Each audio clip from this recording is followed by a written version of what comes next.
In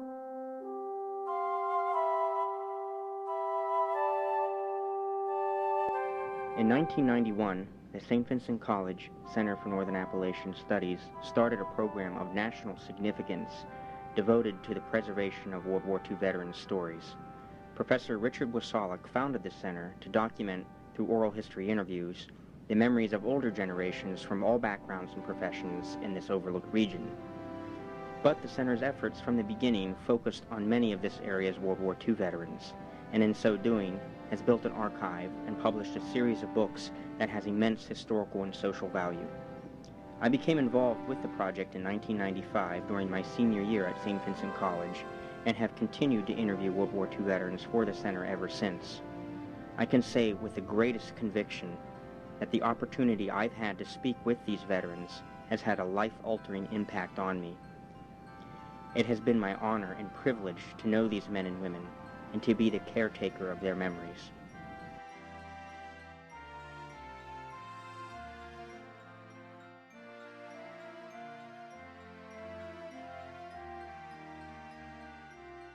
I go to universities and so forth on, and it's very important they listen. They listen because it's a history. Part of the 20th century is a black mark on the history of the world. What happened? Recording what happened is the goal of the Center for Northern Appalachian Studies. Started in the mid-90s and headed by Dr. Richard Wasolick, the center transcribes and publishes the personal lives and stories of our war veterans. Dr. Wasolick tells of the center's origins and works to date. 12 years or so ago, I was talking with our chairman, now retired, Ron Tranquilla, and we wanted to start a program here where students would have a chance to participate in recording the local history in what we would call Northern Appalachia. And this would give our kids a chance to get out in the community, meet various generations, record their histories. And this was a great place to do it because the school here is central to Northern Appalachia. So Don Orlando from the Public Relations Department called me and he said, Mickey Radman, who was a Jewish businessman in town, had a collection of oral histories that they'd been gathering. And could we help him out? I called Mickey, one thing led to another, and that led to our first book. We got a couple of grants from the Pennsylvania Historical and Museum Commission to do that book. Then there were a couple of guys looking for thesis topics, and I had him interview my neighbor rather, Tom Evans, who was a World War II hero. He was a commander of one of the companies of the 704th Tank Destroyer Battalion. He did 7 hours of tapes. We produced our second book, Reluctant Valor. We got it done on the cheap binding out of Ohio, produced maybe 10 or 12 of these books, gave them to his family and so on. No big deal with that. That sort of started the ball rolling on veterans.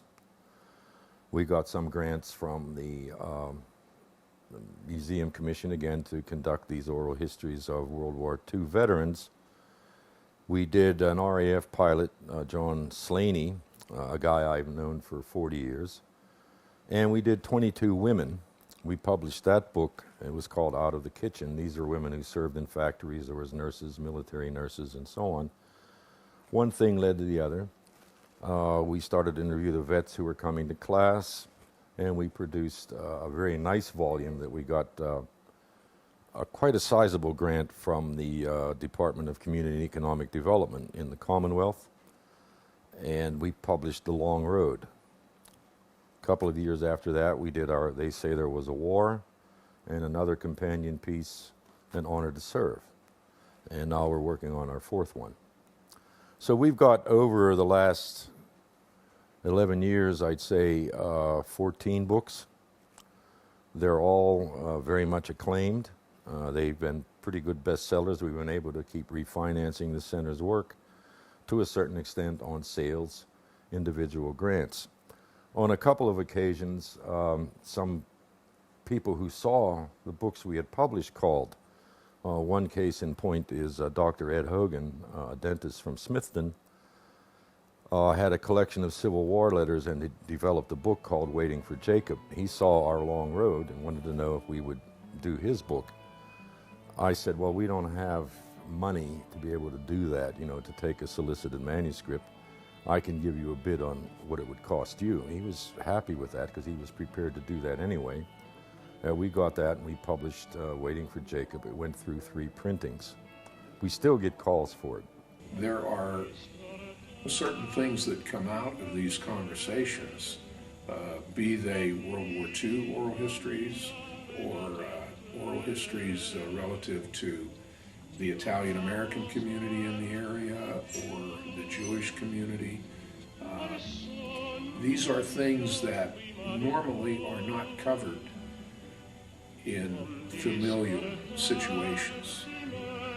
But when the center becomes involved, they become more history rather than just family conversation. I started back to Saint Vincent College around 1991 as a continuing ed student, and at that time I started to do some oral histories, and that involved the Jewish community, some Italians, the monks, and also the vets later on. When we learn from the past, it makes us better people. We learn from experiences of others, and I think we strive to do better as individuals. Throughout the center's many works, St. Vincent College has remained an integral part of its success. Faculty and students relate the importance of this relationship and how they came to be involved with the center. I've had various professional interests in Northern Appalachian Studies, and so I was interested in Dick's project, and I went to him and learned more about it. I was particularly interested in his desire to document the stories of World War II veterans. While my father was too young to actually be a soldier in the war, he has many friends who were soldiers, and I've watched them die at a pretty rapid rate, and so I admire like Spielberg's desire to document the Holocaust survivors' stories. I've admired Dr. Wasalik's desire to document those heroes among us, those people who live right next door and who have such compelling stories to tell.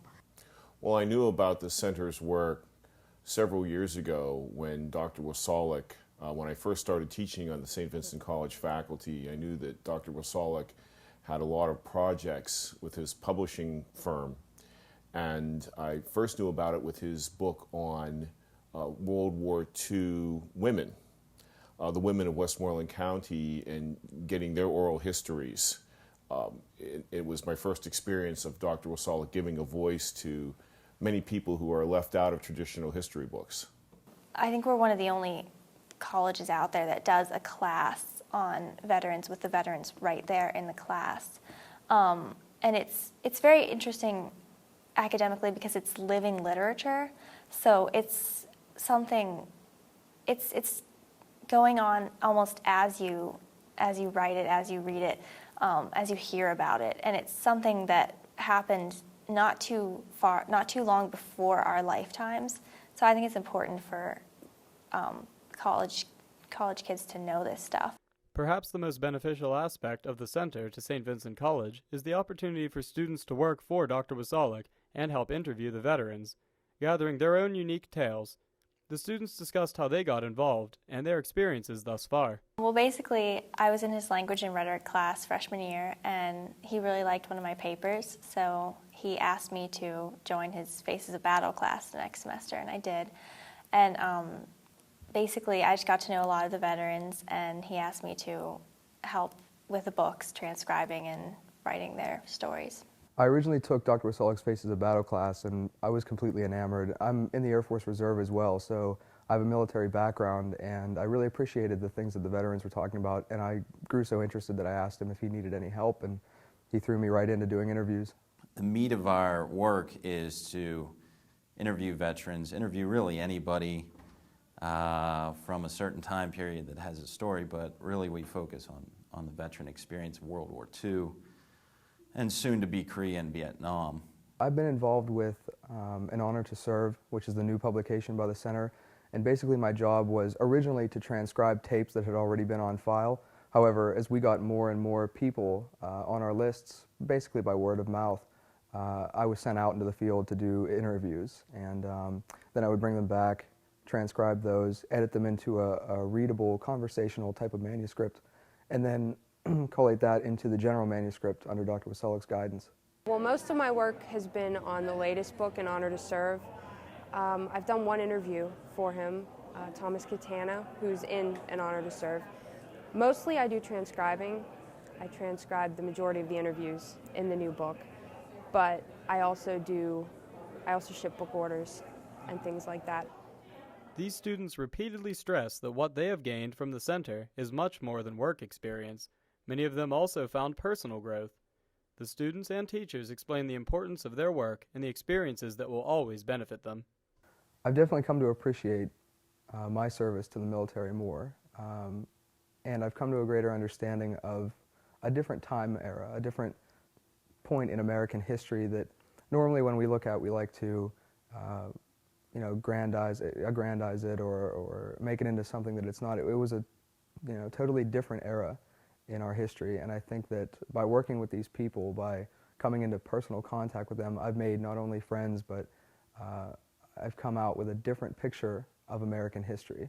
It's given me a new way to look at stories, a new way to look at how to write things. Because when you transcribe something, it's right from their own words. So you get right into their dialogue, and you get to work with that a lot. And it helped to choose what to keep, choose what to leave out. It was a good experience for editing mostly. When I go and sit with these fellows and do their interviews, that they're all of my grandfather's generations, and I realize what my grandfathers went through, what that whole generation had to go through.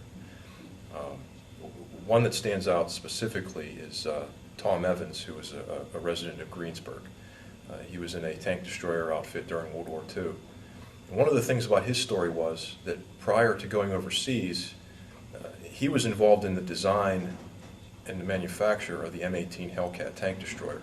Now, as a member of the military myself, I found that to be remarkable because there are precious few times in a military man's career that he's asked to participate in creating or designing the weapon system that he's going to go to war with. Well, I want to go into the public history field, so obviously it's good experience for any future plans that I might have in that area. It's helped me open up a lot. I'm naturally very shy, so it was difficult at first. I mean, they're essential. I couldn't do this myself. And they transcribe, they take care of the office, they bring veterans up here to interview them. It couldn't be done. I think it's a great opportunity for them not only to experience real-world scholarship, but to gain some confidence and pride in their own ability to research and gather information, meet people, expand their understanding of history. As I see it, the Center for North Appalachian Studies is a forum for the preservation of the drama of the peoples who live round about. It is an opportunity to do the ethnographic research and record of lives, of populations, of peoples, and of individuals who are especially essential to this region and to the whole story of this part of the Republic and this aspect of human nature that we embody here. Saint Vincent styles itself a Benedictine Catholic liberal arts college. In every one of these respects, the Center for Northern Appalachian Studies fulfills the Catholic mission, the Benedictine mission, the liberal arts mission admirably. I believe we learn best, and maybe we learn only through story. And in encouraging these young people to gather up these stories and to write them down, to document them, to save them, to preserve them, to cement them in our cultural history has educational benefits that are often intangible. In other words, they can't pass a test. They can't get a better grade on their SATs or their GREs or any of those letters that we sometimes use to measure someone's intelligence. But I truly believe that these young people are wiser and that they will forever take with them those stories. They are changed, they are transformed by the stories, and they are wiser. And lastly, I believe that they, in their adult lives, as they go beyond their education here with Dr. Wasalik, will try to find other projects where they can preserve story for others. It's really a pay-it-forward kind of situation. When you value story, then chances are you will seek to duplicate that very rewarding experience in your own professional life. And across New roads from England, on the back it had engraved. The perfect interaction of students, veterans, and the college happens in Dr. Wasalik's Faces of Battle class. Here, multiple generations meet and express their experiences on warfare.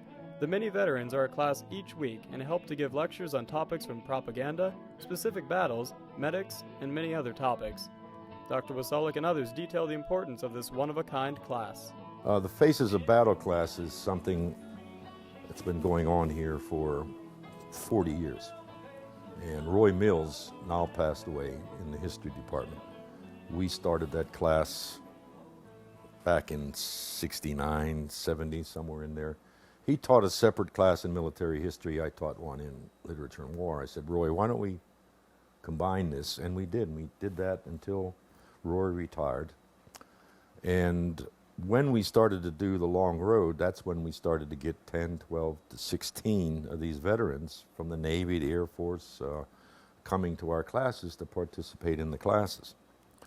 It's kind of interesting because a lot of these guys weren't professional. They worked on the railroads after the war and had jobs with the telephone company and so on, because it's kind of interesting to see them come in because they think they're college students, you know.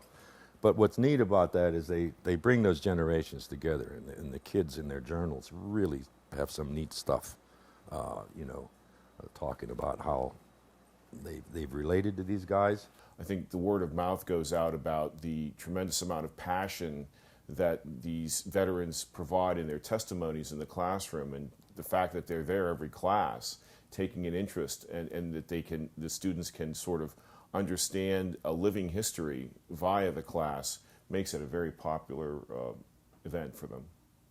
We would study literature and war, and there were veterans that always came to the classes. They were really nice guys. I got to know a lot of them.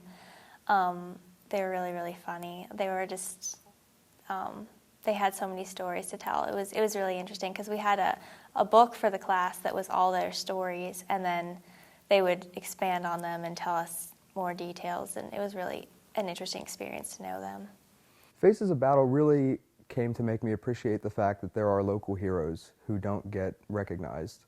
And that's one of the strengths of the Center for Northern Appalachian Studies work, is that you get to see the people around you and what they've done in different contexts, in this case, World War II. Well, just getting to, meet them and interact with them, it's an entirely different dynamic. I mean, no matter how many times you read about something or watch a documentary about it or something like that, when you actually talk to the people who lived through it, it somehow makes it a bit more tangible to you and a bit more real. Faces of Battle for me has been a chance of a lifetime. The people that Dr. Wasalik has brought into this class have provided firsthand accounts of a war in a time period in which we're running out of people, and events and history of what exactly has happened. And the fact that it's coming from people who actually took part in the war is something that is truly invaluable. I've read about World War II, I've read about the Vietnam War, and yet it means something entirely different when you hear it from these people. This class is absolutely invaluable. He should be teaching this class to hundreds of students at a time rather than 30 students at a time. It's really proven to be One of my favorite classes that I've ever taken at Saint Vincent College. There's history. I mean, it's such a rich education to get the firsthand experiences of these veterans who served to protect our values and the things that we enjoy today. So it's really an honor to meet them and know them. It's just great because you're getting real history. Most of the time we read the history books and we're just getting secondhand knowledge of it and accounts, but this is, firsthand accounts. And there's even times when, some of the guys in the wars will come back and they won't remember something until they get to the class and they'll just start talking about it, which is pretty cool.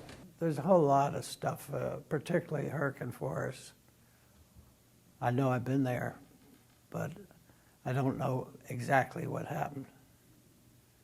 The POW experience, yeah, I know pretty much there. Although I regret that I was never able to speak of it when my parents were still alive. I just couldn't do it. About 3 years ago, Mr. Shaler talked me into coming over here.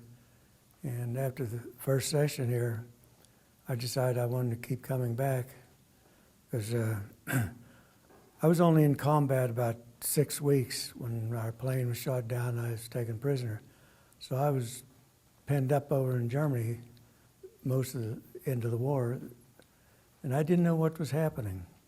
But I've learned by coming to these classes more about the war than I'd ever known before.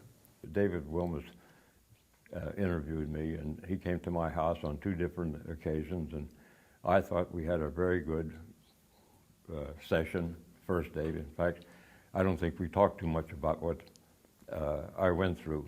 We were talking about where we went to school and this place and that place, but David's a nice guy too. I'd like to see him again. I think the class is very important because it's firsthand history.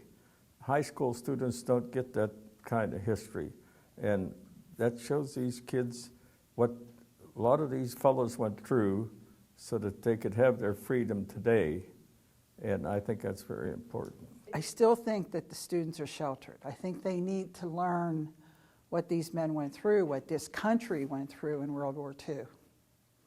So yes, it's good that the students hear these stories.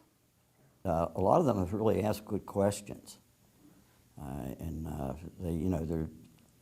that impressed me. So many of them are really interested in history, because everybody is not, especially a lot of the younger people anymore that I run into. The students were very receptive and responsive, and during the breaks I always made it my business to talk to several. I know several from the area, and they treated me very well, and I was very happy to be able to talk to them.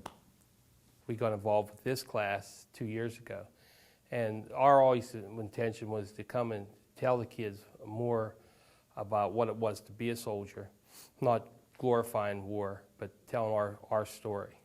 And that's what keeps me coming back in particular, because a lot of kids don't understand what it was like when you're their age to go off to war for a year and then come back home and the perils you face. Coming over here to the class for me is very important because I was deprived of all my education. I spent all 6 years in concentration camps. I was just a youngster, 13 years old when I went to concentration camps. For me, it's very important because I love to listen to my liberators. I'm only here because I'm a Canadian.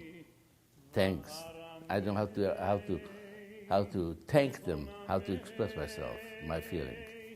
In every one of these guys, is a different story. For me, it's very important. I'm learning a lot, and I'm giving a lot back too. I like to leave a little legacy behind. What happened to me?